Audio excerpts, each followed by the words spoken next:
Dia yang salah, dia yang marah, pengemudi Fortune arogan kembali berulah.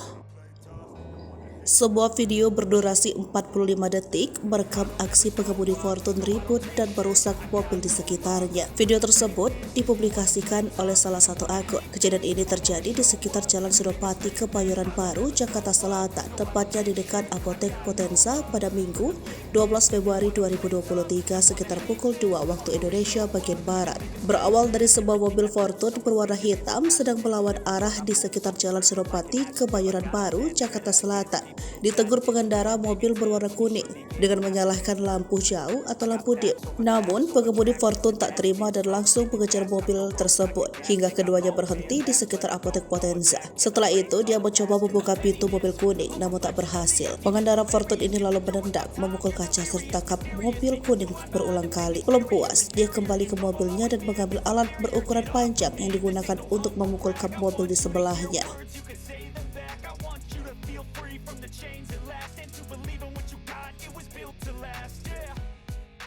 Now that I've been put through hell, I never got anyone's help. I had to do it all myself. I don't ever slow up, no I don't take shit. I got